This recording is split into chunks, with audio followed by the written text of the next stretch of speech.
Welcome students. Today we will study lesson 1, 3 questions written by Leo Tolstoy from class 7th book Honeycomb. It is a story about a wise and considerate king who thinks that he would be able to perform his duties in a better way if he knew answer to 3 questions. तो एक राजा था जिसे लगता था कि अगर उसे 3 प्रश्नों के उत्तर मिल जाएं तो वो एक राजा के तौर पर कभी फेल नहीं होगा। ये 3 प्रश्न क्या थे? What is the right time to begin something, किसी काम को करने का सही समय क्या है? Which people should he listen to, उसे किन लोगों को सुनना चाहिए? What is the most important thing for him to do, और उसके लिए सबसे महत्वपूर्ण कार्य क्या है? द किंग therefore sent messengers throughout his kingdom promising a large sum of money to anyone who would answer these 3 questions. और इसके लिए राजा ने अपने पूरे राज्य में दूतों को दौड़ाया और कहा कि कोई भी जो इन प्रश्नों का उत्तर दे सके उसे लेकर आओ, मैं उसे इनाम दूंगा। बहुत सारे लोग आए लेकिन उनके उत्तर बहुत विविध थे। In reply to the first question some said that king must prepare a time table, और फिर उसे फॉलो करें स्ट्रिक्टली। कुछ ने कहा कि राजा को क्या करना चाहिए, एक काउंसिल ऑफ मिनिस्टर्स रख लेनी चाहिए जो कि उसे टाइम टू टाइम गाइड करते रहेंगे कि क्या कार्य उसे पहले करना है, क्योंकि एक व्यक्ति के लिए सही काम को निर्धारित करना एक टाइम पर करने के लिए मुश्किल है। और कुछ ने कहा राजा को जो अनावश्यक काम है उनको करना बंद कर देना चाहिए। लेकिन कुछ लोगों ने ये भी कहा कि काउंसिल ऑफ मिनिस्टर्स हम रख तो लेंगे लेकिन कुछ डिसीजंस इतने इंपॉर्टेंट होते हैं जिनको इमीडिएट लेना चाहिए, अगर वो डिले हो गए तो उन्हें करने का कोई फ़ायदा ही नहीं होगा। तो राजा को मैजिशियंस के पास जाना चाहिए जो कि फोर टेलर्स हैं फ्यूचर्स के, वो पहले ही देख कर बता देंगे कि क्या कार्य आवश्यक है तो उसे किया जाए। तो जिस तरह से पहले प्रश्न के उत्तर विविध थे, इसी तरह राजा को अपने सेकंड प्रश्न के उत्तर भी विविध मिले। सेकंड प्रश्न के उत्तर में जो कि ये था कि which people should he listen to, उसके लिए सबसे इम्पोर्टेंट व्यक्ति कौन है? तो कुछ ने कहा उसके मंत्री, कुछ ने कहा पुरोहित, और कुछ ने कहा डॉक्टर्स, और कुछ ने कहा राजा के लिए तो सिपाही ही सबसे ज़्यादा आवश्यक है।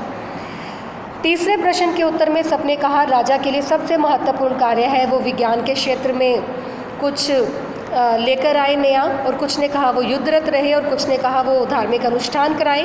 अब क्योंकि सभी प्रश्नों के उत्तर बहुत अलग थे, राजा को कोई सेटिस्फैक्शन नहीं हुई। अब उसने सोचा कि मैं एक हर्मिट से मिलता हूँ, एक संत से मिलता हूँ जो कि एकांतवास करता है और अपनी बुद्धिमत्ता के लिए जाना जाता है।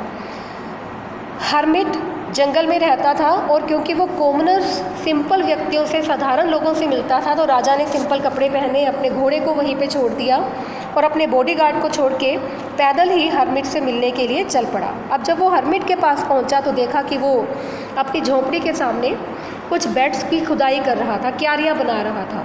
राजा ने देखा कि हर्मिट बूढ़ा और कमज़ोर था, जैसे वो काम कर रहा था वो तो उसकी सांस जो थी वो फूल रही थी। राजा उसके पास गया और कहा I have come to you wise hermit to ask you to answer 3 questions. How can I learn to do the right thing at the right time? Who are the people I need most and what affairs are the most important? अब राजा ने जाकर उसको जो 3 प्रश्न परेशान कर रहे थे उन तीनों प्रश्नों को हर्मिट के सामने दोहराया। हर्मिट ने कोई उत्तर नहीं दिया बल्कि वो खुदाई करता रहा। तो राजा ने कहा बहुत थक गए हैं, मुझे अपनी स्पेड दीजिए, कुल्हाड़ी दीजिए, अब मैं आपकी जगह खुदाई का कार्य करूँगा। और ये कहकर जो हर्मिट था वो ज़मीन बैठ गया और राजा उसकी जगह खुदाई करने लगा। When the king had dug 2 beds, he stopped and repeated his questions. The hermit gave no answer but stood up, stretching out his hand for the spade and said, "Now you rest and let me work." जब राजा 2 क्यारियाँ खोद चुका तो उसने फिर से अपने प्रश्नों को दोहराया। हर्मिट ने कोई उत्तर नहीं दिया बल्कि अपना हाथ फैला दिया कि लाइए मुझे कुल्हाड़ी दीजिए, अब कार्य मैं करूँगा। लेकिन राजा ने उनको स्पेड नहीं दी और डिगिंग करते रहे। 1 घंटा बीत गया और फिर एक और घंटा बीता, सूर्य भी छुप गया। अब राजा ने फिर से बहुत शालीनता के साथ अपने प्रश्नों को दोहराया कि मैं आपके पास इन 3 प्रश्नों के उत्तर के लिए आया था, मुझे प्लीज़ इनका उत्तर बताइए और अगर नहीं तो मैं वापस चला जाता हूँ। Here comes someone running said the hermit, और हर्मिट ने कहा देखो कोई आ रहा है। The king turn round and saw a bearded man running towards them. राजा पीछे मुड़ा और देखा कि एक दाढ़ी वाला व्यक्ति उनकी तरफ भागा चला आ रहा था।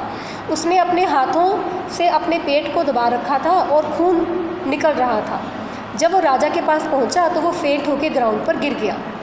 राजा और हर्मिट ने मिलकर उसके जख्म की मरहम पट्टी की उसको अपने रुमाल से ढका। अब मैन को कुछ बेटर लगा और उसने कुछ पानी पीने के लिए मांगा और उसके बाद राजा और हर्मिट ने मिलकर उसको झोंपड़ी के अंदर बेड पर लिटा दिया। अब क्योंकि राजा भी बहुत थका हुआ था तो राजा को भी वहाँ पर लेटकर ही नींद आ गई। अब सुबह जब राजा उठा तो राजा ने देखा कि वो व्यक्ति राजा के साथ बेड पर लेटा हुआ था और उस व्यक्ति ने राजा से क्षमा याचना करनी शुरू कर दी। "Forgive me," said the bearded man in a weak voice when he saw that the king was awake. "I don't know you and have nothing to forgive you for," said the king. राजा ने कहा, मैं तो आपको जानता भी नहीं और मुझे नहीं पता कि आप किस चीज़ के लिए क्षमा याचना कर रहे हैं। "You don't know me, but I know you. I am that enemy of yours who swore revenge on you because you put my brother to death and seized my property."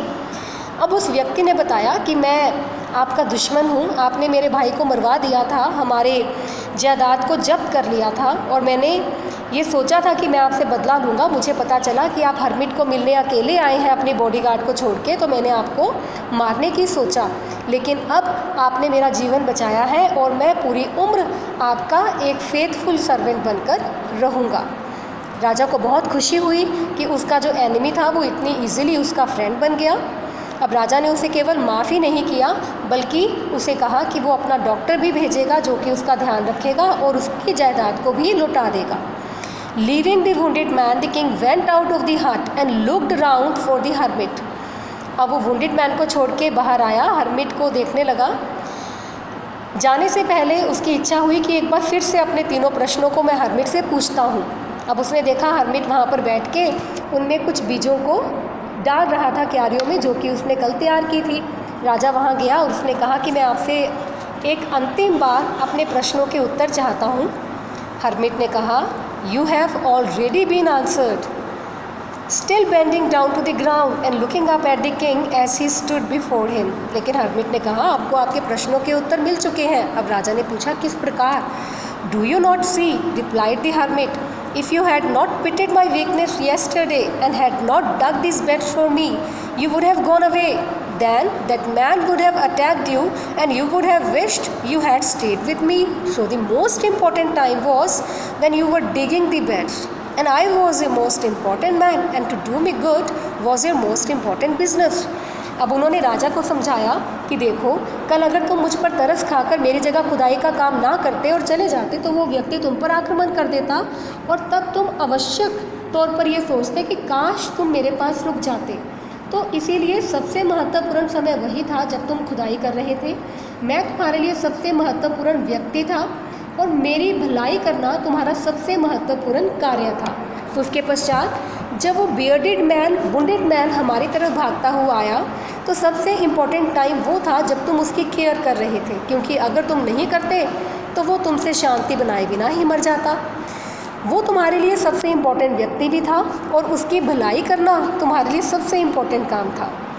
Remember then, there is only one time that is important and that time is now. तो हमेशा याद रखो कि सबसे important time क्या है? वर्तमान, अभी, आज। ये इसलिए इम्पॉर्टेंट है क्योंकि इसी समय में हमारे पास कर्म करने की शक्ति रहती है। मोस्ट इम्पॉर्टेंट पर्सन कौन है? वो पर्सन जिसके साथ हम उस समय पर होते हैं। और सबसे इम्पॉर्टेंट कार्य क्या है? उस व्यक्ति की भलाई करना। प्यारे बच्चों, आई होप कि आपको ये लेसन समझ में आया है और आप इससे सीख भी लेंगे। Thank you students.